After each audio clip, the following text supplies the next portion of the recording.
আসসালামু আলাইকুম প্রিয় নবম শ্রেণীর শিক্ষার্থীরা, আশা করি তোমরা ভালো আছো। আজকে আমরা তোমাদের বইয়ের 56 পৃষ্ঠার অঙ্কগুলো সমাধান করব। আশা করি দেখতে পারতেছো।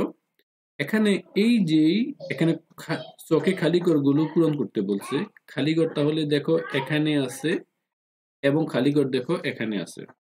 তাহলে দেখো এখানে প্রথম পদ এর মান বলে দেওয়া আছে a equal to 2 এবং সাধারণ অন্তর d equal to 5 দেওয়া আছে এবং n equal to পদ সংখ্যা দিয়ে দেওয়া আছে। তাহলে আমরা n তম পদ নির্ণয় করব এবং Sn সমষ্টি নির্ণয় করব।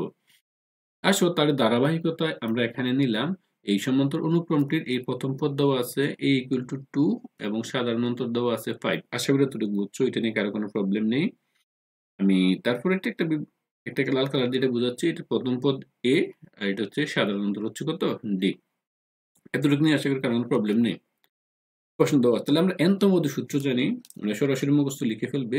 n তম পদের সূত্র এটা হচ্ছে এইটা, এই a plus n minus one into D. আশা করি এটা কারো কোনো প্রবলেম হওয়ার কথা না। n তম পদ, যেহেতু 10তম পদ, এই n এর জায়গায় 10, তত পদ হবে a এর মান ছিল 2, 2 প্লাস n এর মান ছিল 10 মাইনাস 1 ইন্টু d এর মান ছিল 5।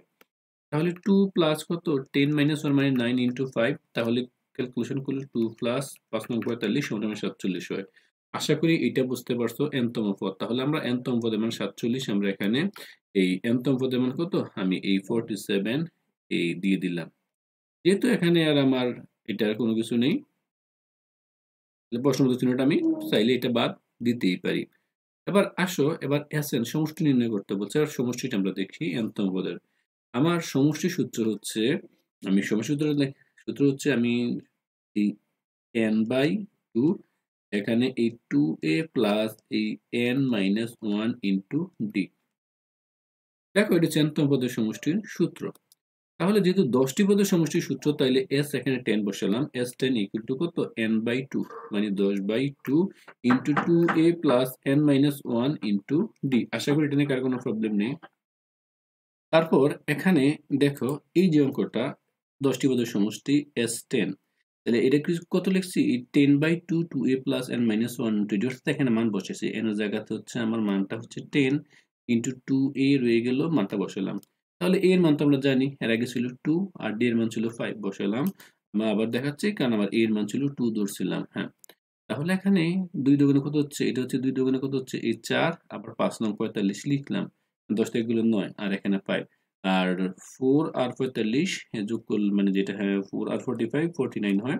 তাহলে 5 ইন্টু 49 মানে 245। আশা করি এক নাম্বারটি বুঝতে পারছেন। তাহলে এই এখানে আমি খালি করে 245 বসাবো, এই 200 তো এই 45। আশা করি এক নাম্বারটা বোঝা গেল। এবার আমরা সলভ করব ইউটি। আপনাদের বোঝার সুবিধার্থে এই এখানে আমি কোশ্চেনটা আবার এখানে নিয়ে নেওয়া আসা হয়েছে। এখানে দেখেন এই প্রথম পদের এর মান দিয়ে দেওয়া আছে 37, এই এ 37 এবং ডি এর মান দেওয়া আছে 4, এই ডি 4 এবং n তম পদের মান আমরা যাই হোক এই আমরা এটা পরে নয় সলভ করে দেখাবো, 12 হয় n তম আমরা দেখো। এবং দেওয়া আছে আমার কি এখানে এই সমষ্টি -180। তাহলে আমরা যেই মানগুলো দেওয়া আছে, তিনটা তথ্য a এর মান দিয়ে দেওয়া আছে, d এর মান দিয়ে দেওয়া আছে এবং Sn এর মান দিয়ে দেওয়া আছে, লিখলাম। তাহলে আমরা n তম পদের সমষ্টি কত দেওয়া আছে -180। তাহলে এই যে অংশটা, এটা একটা আমাদের সূত্র। এই দেখুন এই Sn, এই তথ্যটা আমাদের এখানে দিয়ে দেওয়া আছে। n তম পদের সমষ্টি এখানে দিয়ে দেওয়া আছে। n তম পদের সমষ্টির সূত্র n by two, 2a plus n minus one into D equal to -180টা বসালাম। আশা করি এতটুকু নিয়ে কারো কোনো প্রবলেম নেই। n বাই টু রাখলাম, এই 2 এর 2 রইল, a এর মান বসালাম, a এর মান -37 plus n minus one, d এর মান 4 বসাইলাম ইকুয়াল টু -180। আশা করি এতটুকু নিয়েও কারো কোনো প্রবলেম নেই। এবার আমরা কি করব, এই যে এখানে এটা ভাগ আকারে আছে, n বাই টু ভাগ আকারে আছে, ওই পাশে গেলে গুণ হয়ে যায়। তাই এটাকে যেহেতু ভাগ ওই পাশে নিয়ে নিলাম, ইন্টু 2 দিয়ে করলাম। তাহলে এখানে রয়ে গেল এই n এর n রয়ে গেল, এই ব্র্যাকেট এই কত হয় -37 দুগুণে মানে গুণ করলে হয় 74 প্লাস এর প্লাস এই 4n প্লাস এর মাইনাসে -4, এতটুকু সলভ করলাম -180/2। আশা করি এতটুকু বুঝতে পারছেন। তারপরে এখানে n রাখলাম, এই এখানে এই 4n - 74 দেখেন এই 74 আর এখানে -4 হয় 78 হয় ইকুয়াল টু এই গুণ করলে হয় 360 ডিগ্রি। তারপর আমি এই n গুণ করলাম, তাহলে 4n স্কয়ার মাইনাস কত 78n প্লাস এই 300 সাইড এই পাশে ছিল মাইনাস, সমান সমানের এই পাশে আসার কারণে হয়ে গেল প্লাস। আশা করি এতটুকু বুঝতে পারছেন। এবার দেখেন এই 2n² মাইনাস এটাকে আমরা এই এখানে উভয় পক্ষে 2 দ্বারা ভাগ করছি। তো লিখে ফেললে হবে উভয় পক্ষে এই কত এই 1 এত দ্বারা গুণ। লিখে ফেলবেন, লিখে ফেললে ভালো। গুণ করলাম, গুণ করে দেখেন গুণ করলে হাফ দ্বারা গুণ করছি, তাহলে গুণ করলে কাটাকাটি হাফে আর এমনি গেলা কাটাকাটি হয়ে দেখেন কাটা হচ্ছে 2, এখানে আবার হাফ দিলাম কাটাকাটি করলে হচ্ছে 39, আবার এখানে এই হাফ দিলাম কাটাকাটি করলে হয় 180 = 0।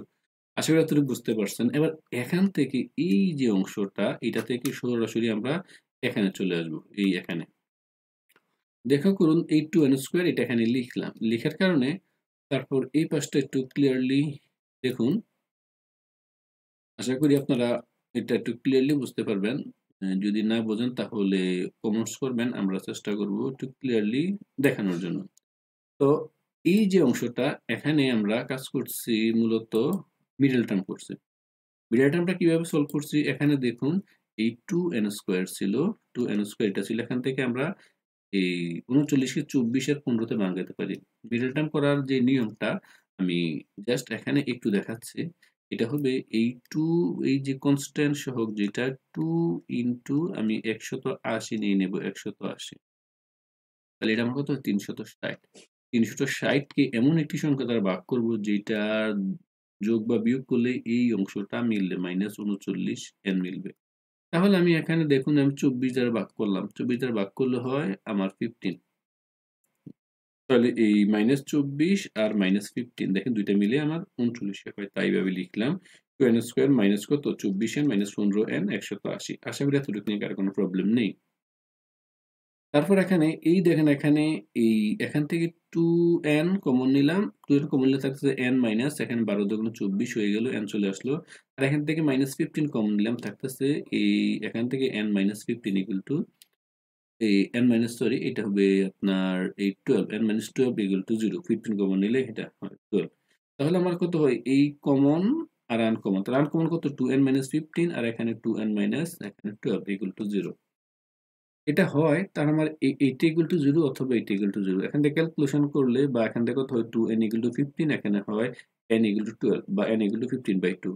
দেখুন এখানে আমার পদ সংখ্যা n এর মান, দেখুন পদ সংখ্যা কিন্তু কখনো যেমন এটা আমরা বলি প্রথম পদ, দ্বিতীয় পদ, তৃতীয় পদ, কখনো ভগ্নাংশ হয় না।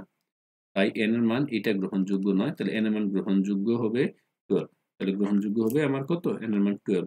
আশা করি এটা বুঝতে পারছেন। তাহলে আমার এই যে n এর মান হচ্ছে আমার এখানে যে n সংখ্যা হচ্ছে এখানে 12 লিখে ফেললাম।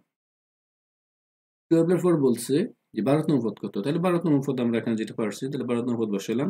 তাহলে a প্লাস এই 12 মাইনাস ইন্টু d, তারপর এখানে a এর মান বসাইলাম 37, এইটা 12 থেকে গেলে থাকছে 11 ইন্টু d এর মান 4। যেহেতু আমরা মান 12 নির্ণয় করছি, তারপর এখন যোগ করলে হয় 7। তাহলে আমি এখানে খুব সহজেই উত্তর বসাতে পারবো, এটা হচ্ছে 7। আশা করি এটা বুঝতে পারছেন। সমষ্টি দেওয়া থাকে, এটি একটু জটিল, যখন সমষ্টি দেওয়া থাকে তাকে আমরা এর সাহায্যে উৎপাদকের সাহায্যে সলভ করতে হয়। আশা করি এতটুকু পর্যন্ত আপনারা বুঝছেন, কারো কোনো প্রবলেম হওয়ার কথা নয়। এবার আসুন আমরা শিক্ষার্থীরা এবার দেখো স্ক্রিনে আমরা এই 6 নম্বর অঙ্কটি সলভ করব, কারণ 6 নম্বর অঙ্ক এখানে এই SN এর মান এই -144 দিয়ে দেওয়া আছে। দেখো আবার ওইটা একটু আগেরটা সহজ ছিল, এটা একটু আগেরটা ছিল প্লাস, এখন এটা একটু মাইনাস, -144 দিয়ে দেওয়া আছে। আমরা এটা সলভ করার চেষ্টা করব খুব ইজিলি। যদি কারো কোনো প্রবলেম মনে হয় বলবে। এই দেখো SN 144, এখানে d এর মান দেওয়া আছে -2, আমার এখানে a এর মান 9, যেগুলো দেওয়া ছিল আমরা লিখে ফেললাম। তাহলে ঠিক আগের মতো nতম পদের সমষ্টি হচ্ছে -144 যেটা দেওয়া আছে। তাহলে nতম পদের সূত্র বসালাম n/2, 2a plus n minus 1 into d equal to 144। তাহলে এটা নিয়ে কারো কোনো প্রবলেম হওয়ার কথা না। এবার এখানে দেখো ঠিক আগের মতোই কাজ করব। এই 2 টা আমরা আগে নিয়মটাতে এখানে গুণ করে ফেলছি এটার সাথে, তাই 2 টা গুণ করে ফেললাম, মানে 140 into 2। আর এখানে n রয়ে গেল 2a plus এই n minus 1 into d, মানটা বসাইলাম। n এর মান বসে এই n রয়ে গেল, a এর মান আমরা বসাইছিলাম 9 plus n minus 1, d এর মান ছিল -2। এই মানগুলো এখানে বসালাম, এটা গুণ করলে হয় 288। তারপরে বা n যদি এখানে রাখি, এই 9 দুগুণে 18 মাইনাস কত হচ্ছে এখানে দেখুন এই -2n মাইনাস মাইনাসে +2, এতটুকু আমি দিলাম -288। তারপরে n দিলাম কত হচ্ছে এখানে দেখুন এই 18 আর 2 মিলে হয় 20 মাইনাস 2n এতটুকু বুঝছেন, আর এতটুকু এটা রয়ে গেল। এখানে গুণ করলাম, এখানে 20n মাইনাস 2n স্কোয়ার, এই পাশে আসলে 288 হয় ইকুয়াল টু 0। আশা করি এইটাও বুঝতে পারছেন। আবার এখানে n স্কোয়ার মাইনাস এই 10n, এটা কি করছি আগের মতো এই উভয় পক্ষে এই হাফ দ্বারা মাইনাস হাফ দ্বারা গুণ করছি। আগে শুধু হাফ দ্বারা গুণ করছিলাম, এবার মাইনাস হাফ দ্বারা। মাইনাস হাফ দ্বারা গুণ করলে দেখো কোন এইটা মাইনাস হয়ে যায়, এটা ছিল প্লাস, তাই মাইনাস হাফ দ্বারা গুণ করলে 10 হয়। ছিল প্লাস, মাইনাস হাফের কারণে মাইনাস 10 হয়েছে। এটা ছিল মাইনাসে মাইনাসে প্লাস হয়ে গেল, হাফের কারণে 2 কাটা গেল, থাকলো n স্কোয়ার। আর এটা ছিল প্লাস, মাইনাস হাফের কারণে হয়ে গেল মাইনাস 144 ইকুয়াল টু 0। এবার এটাকে আবার উৎপাদক করলাম কিভাবে, 144, এই 144 এখানে দেখতেছি, 144 কে আমি 8 দ্বারা ভাগ করলাম, হয় 18। 18 থেকে যদি 8 যায় থাকতেছে 10, তাহলে মিলে গেল। তাই এই n square minus 18n plus 8n minus 144 equal to 0। আশা করি এতটুকু নিয়ে কারো কোনো প্রবলেম নেই। তারপরে বা এখান থেকে যদি n কমন নেই, এই দুইটা থেকে n কমন যায়, তো কমন দিলে n মাইনাস 18 প্লাস এই যে অংশটা n minus 18 equal to 0 plus এখানে 8 কমন নিলে n মাইনাস 8 ইকুয়াল টু 0। আশা করি এতটুকু বুঝছেন। তারপর আমরা এখানে এই কমন নিলাম n মাইনাস 18, আর এখানে কত n প্লাস 8 ইকুয়াল টু 0। তাহলে একটা হয় কত n মাইনাস 18 ইকুয়াল টু 0, আর একটা হয় কত হয় n প্লাস 8 ইকুয়াল টু 0। এখান থেকে এই n ইকুয়াল একটা হয় 18 আর n মাইনাস 8, কিন্তু মাইনাস 8 গ্রহণযোগ্য নয়, কারণ আমরা জানি কারণ হচ্ছে পদ সংখ্যা কখনো নেগেটিভ বা ভগ্নাংশ হতে পারে না। তাই n এর মান 1টি আমরা গ্রহণযোগ্য করব, এটা হচ্ছে আমার n পজিটিভ n স্কয়ার। তাহলে এর মান এখানে কত দেওয়া ছিল 9, ডি এর মান দেওয়া ছিল -2, নতুন করে n এর মান পেলাম এবং সমষ্টির মানটাও দেওয়া ছিল। তাহলে আমরা লাস্ট কাজটা বলছিল n তম পদ। তাহলে সুতরাং n তম পদ, এই সূত্রটা লিখলাম a plus n minus 1 into D. আপনার এটা না বোঝার তেমন কিছুই নেই। n তম পদের সূত্র বসাইলাম। 18তম পদ, তাহলে a এর মান ছিল 9, 9 বসাইলাম প্লাস মাইনাস 1 ইন্টু ডি এর মান কত -2। তাহলে 9 প্লাস কত 17 ইন্টু 2। ফাইনালি ক্যালকুলেশন যদি করি আমার কত হচ্ছে দেখুন, এই 9 মাইনাস এই 34 ইকুয়াল হচ্ছে -25। এটাই আমার অ্যান্সার। তো আশা করি শিক্ষার্থীরা আজকের এই অংশগুলো আমরা সবগুলো নিয়ম দেখে পেলাম। এখানে যতগুলো আমাদের নিয়ম ছিল আমরা চাইলে সবগুলো করতে পারতাম, এটা হিউজ একটি বড় ভিডিও হতো। তো সবগুলোর প্রয়োজন নেই। এই অঙ্কটা ইম্পর্টেন্ট, এই অঙ্কটা ইম্পর্টেন্ট, এই অঙ্কটাও ইম্পর্টেন্ট, এই অঙ্কটা মহা ইম্পর্টেন্ট। মনে করো তোমাদের এই যেই জীবনকালীন মূল্যায়নে এই কোশ্চেনটা দিবে, দিলে আশা করি তোমরা এইগুলো থেকে কমন পেয়ে যাবে। আর বাকিগুলো তোমরা চাইলে সলভ করতে পারো, খুব সহজ। আজকে এই পর্যন্তই। সবাই ভালো থাকবে। সবাইকে অসংখ্য অসংখ্য ধন্যবাদ। আল্লাহ হাফেজ।